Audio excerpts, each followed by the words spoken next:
Mes bien-aimés dans le Seigneur, je vous salue au nom de Jésus-Christ. Soyez tous bénis. Que la paix de notre Seigneur Jésus-Christ soit sur vous. Amen. Alors il y a une urgence et une nécessité. C'est pourquoi nous sommes là ce soir. C'est pourquoi je suis là. Alléluia. Alors si je suis là, c'est tout simplement parce que nous avons remarqué, avec beaucoup de regrets, certaines choses qui se passent dehors en cette fin de temps. Qu'est-ce que nous avons remarqué? Mes bien-aimés, nous sommes à une période où on parle de liberté d'expression, où chacun se sent libre, c'est normal. Où chacun peut dire n'importe quoi, c'est normal. Nous sommes dans une période où on s'en fout de Dieu. Les gens ont perdu Dieu, ils ont perdu la crainte de Dieu. Mais mes bien-aimés dans le Seigneur et mes frères dans le monde entier, je vais parler de quelque chose que j'ai remarqué sous le soleil et qui n'est pas bon en cette fin de temps. Nous avons remarqué que sur les réseaux sociaux, dans les rues, dans les journaux, à la télévision, dans les quartiers, les hommes et les femmes, des personnes se moquent des hommes de Dieu, insultent les hommes de Dieu.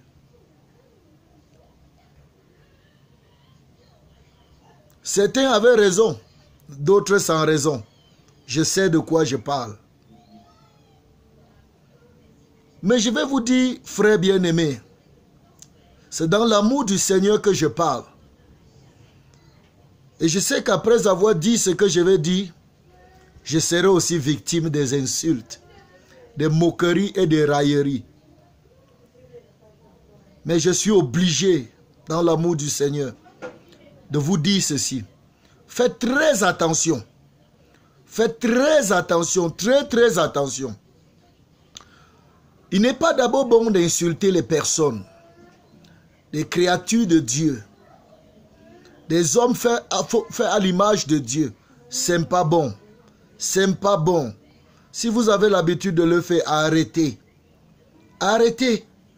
Nous voyons des gens insulter leurs femmes, insulter leurs enfants, insulter leurs camarades de classe, insulter leurs professeurs, insulter leurs patrons, insulter les présidents, insulter les ministres, insulter tout ce qu'ils peuvent insulter, et ils disent c'est la liberté d'expression. Liberté d'expression n'est pas liberté d'insulte. Faisons très attention. Les outrages sont dangereux et punis par certaines lois.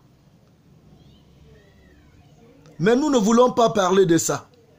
Parce que des personnes ont poussé le bouchon très loin. Jusqu'à insulter Dieu. Jusqu'à aller au niveau où elles insultent Dieu.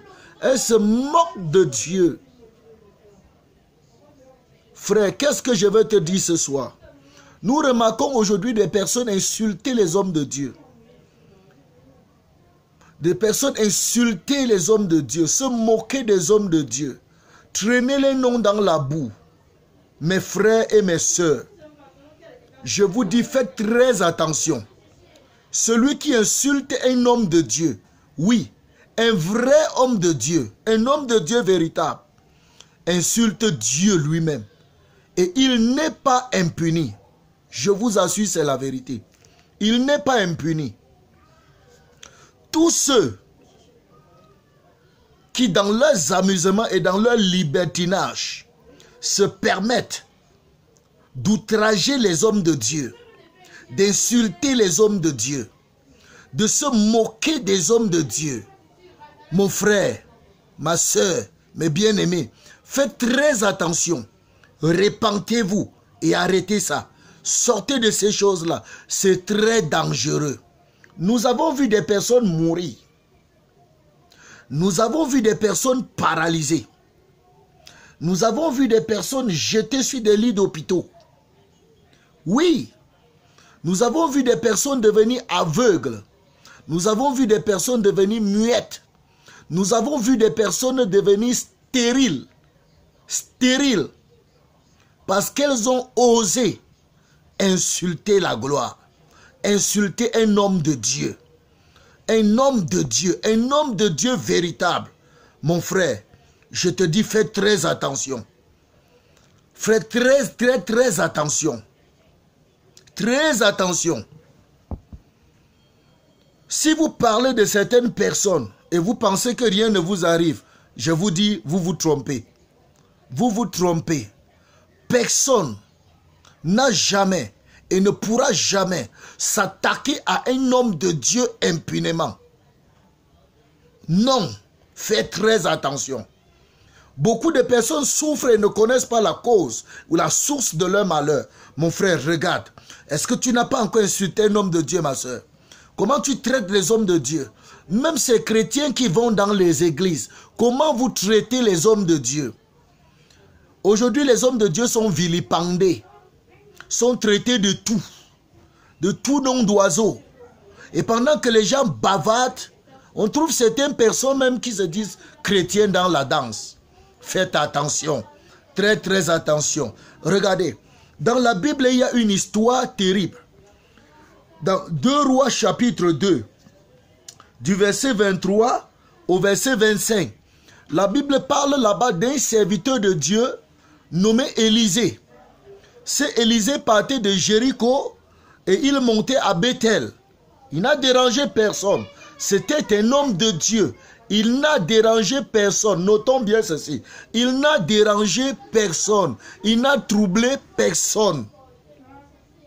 Il n'a créé de préjudice et de tort à personne.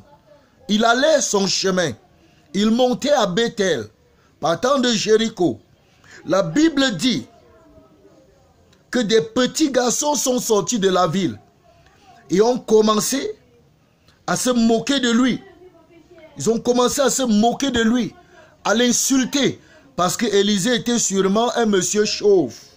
Chauve, un peu comme moi là. Et il se pourrait que ça n'a pas été avancé. Il était chauve. Alors ces jeunes gens ont commencé à se moquer d'Élisée, à l'insulter, à le comparer à Élie qui était monté au ciel. On lui disait, oh chauve, monte, monte. Comme si on lui disait, comme Élisée, monte aussi comme Élie, monte aussi comme Élie. On se moquait de lui, on l'insultait. On dit, si tu es un homme de Dieu, monte aussi comme Élie, monte. On l'appelait chauve. On se moquait de sa calvitie. Qu'est-ce qui s'est passé? La Bible dit que Élisée s'est retourné et il les a regardés. Et quand il les a regardés, la Bible dit qu'il les a maudits au nom de l'Éternel. Il les a maudits au nom de l'Éternel. Et au même instant, les ours sont sortis du champ. 2 de la forêt a dévoré 42 de ces jeunes gens, de ces enfants. Mon frère, ça ne t'effraie pas? Ça ne t'effraie pas? Ça ne te fait pas peur? Ne tombe pas sous ce genre de malédiction. N'attrape pas ta part de stérilité, de mort de rien, homme de Dieu. N'attrape pas ta part de mort et de stérilité de rien, homme de Dieu. N'attrape pas ta part de misère derrière un homme de Dieu. Fais attention. Surtout quand il passe sa route. Surtout quand il ne te dérange pas. Surtout quand il accomplit son ministère. Surtout quand il fait l'œuvre pour laquelle Dieu l'a appelé. Si tu ne comprends pas certaines choses, tais-toi. Tais-toi. Avant de traiter les gens de voleurs, de bandits, d'escrocs, assure-toi que les faits sont fondés. Si tu t'attaques à un vrai homme de Dieu, tu en porteras la peine. Tu seras responsable. Tes enfants souffriront. Tu ne connaîtras pas la cause. Ta descendance sera maudite. Tu ne connaîtras pas la cause. Fais très attention, mon frère. Fais très attention, ma soeur. Fais très attention. Avant Élisée, il y a un autre serviteur de Dieu qu'on appelle Élie. Un roi envoie qu'on peut appeler Élie. Il envoie ses serviteurs. La Bible dit qu'arrivé devant Élie, Les serviteurs du roi l'ont manqué du respect. Ils l'ont vilipendé. Ils l'ont pris comme un vulgaire personnage. Ils l'ont traité comme un bébé. Et la Bible dit, Élie est resté tranquille.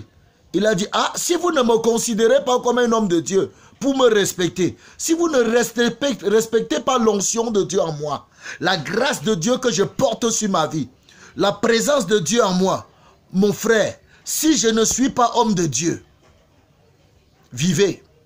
Mais si je suis homme de Dieu et vous m'insultez comme ça, vous me manquez du respect comme ça, Élie dit que le feu descend du ciel et vous consume. Le feu est descendu du ciel et ils sont tous morts. La Bible dit que le premier groupe, 50, ils sont morts. Le deuxième groupe, 50, ils sont morts. Mais gloire à Dieu, le troisième groupe est arrivé à respecter la présence de Dieu en Élie, à respecter la gloire que Élie portait. Le troisième groupe est arrivé à parler à Élie humblement. Le troisième groupe l'a respecté. Et l'ange de l'Éternel a dit, descends avec ce groupe et va rencontrer le roi. Et Élie est parti. Mon frère, ce que je te dis est très sérieux. Je sais que tu vas me prendre pour un fou. Je sais que tu me prendras pour un animal. Je ne suis pas le défenseur des hommes de Dieu véreux. Je ne suis pas le défenseur des parvenus. Je ne suis pas le défenseur. Je suis ton défenseur. Je suis ton défenseur. Mon frère, crains Dieu. Aujourd'hui, les jeunes ont perdu la notion de Dieu, la notion de la crainte de Dieu. Les jeunes de ces New Age, de cette nouvelle génération, ces jeunes-ci ont perdu la crainte de Dieu. Ne sois pas parmi ces gens-là, mon frère. Ne sois pas parmi ces gens-là, ma soeur. Ne sois pas parmi ces gens-là. Prends ce conseil comme le conseil d'un frère. Prends ce conseil comme le conseil d'un ami. Prends, mon frère, arrête d'injurier les gloires. Arrête d'injurier les gloires. Arrête de te moquer des hommes de Dieu. Arrête d'insulter les hommes de Dieu. Arrête de cracher sur les hommes de Dieu. Arrête, arrête, arrête, arrête, arrêtez. Arrêtez. Je vous en supplie. Je vous en supplie, arrêtez. Arrêtez, arrêtez, arrêtez. Craigne Dieu. Mes frères et sœurs, c'est tout ce que j'avais à partager avec vous ce soir. J'ai vu un mal terrible sous le soleil en cette fin de temps. Les hommes vilipendés, les hommes de Dieu. Les hommes perdent la crainte de Dieu. Les hommes s'attaquaient aux oins de Dieu. Et surtout aux véritables. Surtout aux véritables. Mon frère, fais attention. Si tu ne connais pas qui est le véritable et qui est le faux, sois sage. Tais-toi. Tais-toi. Tais-toi. Et sauve ton âme. Que Dieu vous bénisse. C'était pour vous servir le pasteur Dieudonné Fonga des églises du village, des églises de Bafoussam. Que Dieu vous bénisse abondamment même. Shalom, shalom, shalom. Quand tu vas suivre cette vidéo, laisse un mot. Laisse un mot. Laisse un mot. Dis quelque chose. Que Dieu te bénisse. Amen.